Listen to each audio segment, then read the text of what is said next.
Hello साथियों, आज हम आपको तीनों नए कानूनों के बारे में बताएंगे। तो सबसे पहले हम जान लेते हैं पुराने तीनों कानून और नए कानून। पुराने कौन कौन से थे? पहला था भारतीय दंड संहिता, इंडियन पेनल कोड।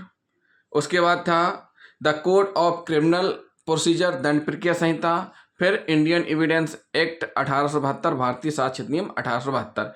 इन तीनों को रिप्लेस कर दिया गया है, यानी ये तीनों 163 साल पुराने कानून थे। अब भारतीय कानून लागू होंगे। भारतीय कानून लागू होंगे और कब पारित हुए हैं? सबसे पहले लोकसभा में पारित हुए हैं 20/12/2023 को। राज्यसभा में पारित हुए हैं 21/12/2023 को। राष्ट्रपति जी से अनुमति प्राप्त हुई है 25/12/2023 को। और गजट नोटिफिकेशन निकला है राजपत्र नई दिल्ली 23/2/2024 को, यानी 23 फरवरी 2024 को, कि 1 जुलाई 2024 से तीनों नए कानून पुराने कानूनों को रिप्लेस कर देंगे। तो तीनों जो नए कानून हैं उनके बारे में भी हम बताएंगे, क्या जोड़ा गया, क्या हटाया गया, ये हम आपको बताएंगे। तो सबसे पहले हम जानते हैं भारतीय दंड संहिता, इंडियन पेनल कोड में पहले कितनी धाराएं थी? इंडियन पेनल कोड में पहले धाराएं थी 511। कितनी धाराएं थी? भारतीय दंड संहिता में 511 धाराएं थी। लेकिन अब जो भारतीय न्याय संहिता 2023 है, यानी बीएनएस, शॉर्ट फॉर्म क्या है? बीएनएस। बीएनएस में कुल कितनी धाराएं बची हैं? 358, 358 नई धाराएं 8 जोड़ी गई हैं। और इसमें और क्या क्या जोड़ा गया है वो भी हम आपको बता देते हैं। भारतीय न्याय संहिता 2023 में 21 नए अपराध जोड़े गए हैं। 41 अपराधों में सजा बढ़ी है पहले की अपेक्षा। जो पुरानी आईपीसी है जिसमें 511 धाराएं हैं, उसमें जो दंड था, दंड का प्रावधान अब नई वाली बीएनएस में बढ़ा दिया गया है। बलात्कार के मामलों में प्राकृतिक जीवन काल तक का पनिशमेंट हो गया है। और 82 अपराधों 82 अपराधों में जुर्माना बढ़ा है। पहले जो फाइन था वो फाइन 82 अपराधों में बढ़ा दिया गया है।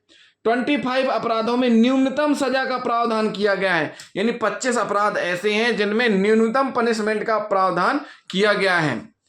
19 धाराएं हटाई गई हैं और 8 धाराएं नई जोड़ी गई हैं, यानी कुल टोटल धाराएं 358 हैं। भारतीय न्याय संहिता 2023 में कुल कितनी धाराएं बची हुई हैं? अब 358, जो कि 1 जुलाई से लागू हो चुकी हैं। और बीएनएस के तहत एफआईआर भी दर्ज हो चुकी है, प्रोसीडिंग भी चालू हो गई है। ये तो हो गया कंपैरेटिव किसमें? आईपीसी और बीएनएस में। आईपीसी किसका शॉर्ट फॉर्म है? भारतीय दंड संहिता का। और बीएनएस किसका शॉर्ट फॉर्म है? भारतीय न्याय संहिता का। अब हम नजर डालेंगे किसमें? सीआरपीसी में, यानी दंड प्रक्रिया संहिता, the code of criminal procedure में। पहले सीआरपीसी 1973 में कितने सेक्शन थे? कुल 484 धाराएं थी। अब कितनी है नए में? 531 हैं। नई जोड़ी गई हैं 9 धाराएं, और उपधारा यानी सब क्लोज कितने जोड़े गए हैं? 39। 177 सेक्शन में संशोधन किया गया है और 14 धाराएं हटा दी गई हैं। भारतीय नागरिक सुरक्षा संहिता के नाम से जानी जाएगी अब सीआरपीसी। किस नाम से जानी जाएगी? शॉर्ट फॉर्म क्या रहेगा सीआरपीसी का? अब बीएनएस, यानी सीआरपीसी को रिप्लेस किसने कर दिया? बीएनएस 2023 ने, भारतीय नागरिक सुरक्षा संहिता 2023 ने रिप्लेस कर दिया है दंड प्रक्रिया संहिता, the code of criminal procedure को। पहले कुल पुरानी धाराएं थी 484, अब बीएनएसएस में टोटल धाराएं हैं 531, नई जोड़ी गई हैं 9 धाराएं, उपधाराएं 39, और 177 में संशोधन हुआ है, 14 धाराएं हटाई गई हैं।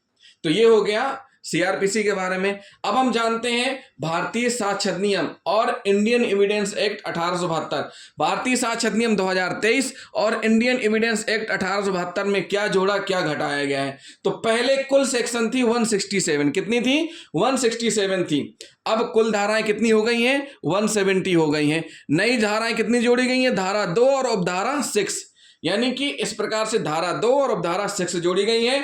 पहले इंडियन एविडेंस एक्ट यानी भारतीय साक्ष्य अधिनियम 1872 जाना जाता था, अब भारतीय साक्ष्य अधिनियम 2023 जाना जाएगा, जिसका शॉर्ट फॉर्म है बीएसए 2023, जिसमें कुल धाराएं अब है 170। तो साथियों, ये हुए तीनों नए कानून जो कि 1 जुलाई से लागू हो चुके हैं और उनके हिसाब से कार्रवाइयां जारी हो चुकी हैं।